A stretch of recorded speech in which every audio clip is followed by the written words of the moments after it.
प्रणाम आप सभी को। मैं मैथिली नीतू झा आप सभी के बीच एक कृष्ण भजन लेके उपस्थित हूँ। तो सुनिए ये कृष्ण भजन।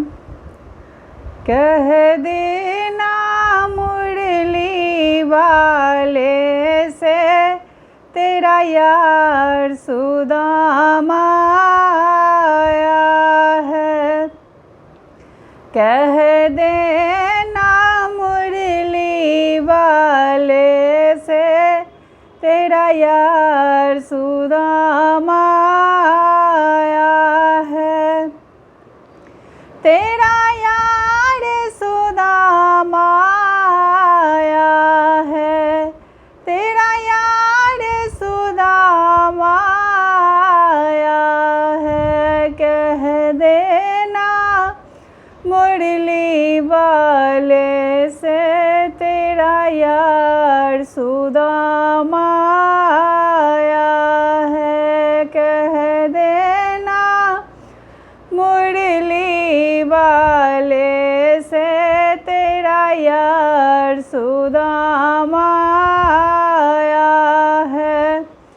ना हाथी है ना घोड़ा है, ना हाथी है ना घोड़ा है, वो तो पैदल पैदल आया है।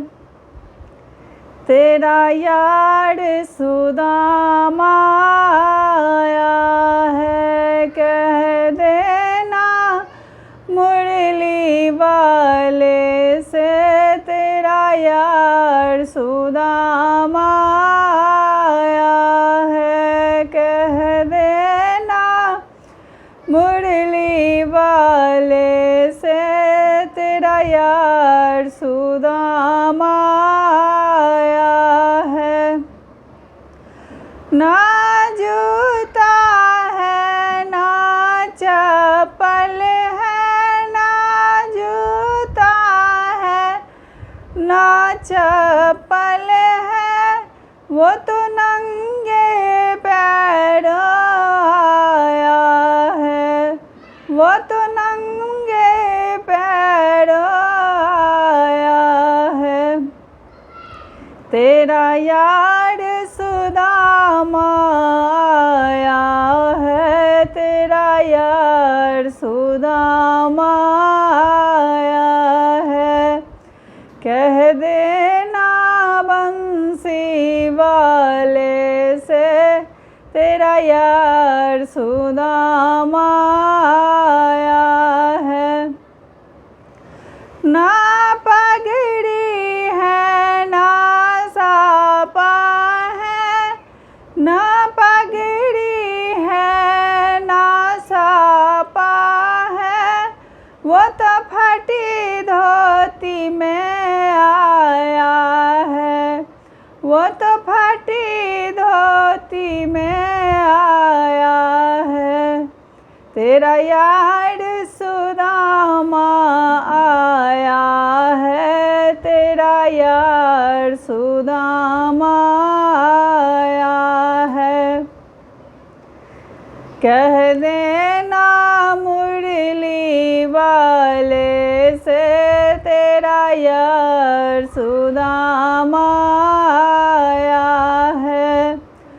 ना माखन है ना मिश्री है, ना माखन है ना मिश्री है, वो तो कच्चे चावल लाया है। वो तो कच्चे चावल लाया है। तेरा यार सुदामा आया है। तेरा यार सुदामा आया है। कह देना मुरली वाले से तेरा यार सुदामा आया है। कह देना बंसी वाले से तेरा यार सुदामा आया कह देना मुरली वाले से तेरा यार सुदामा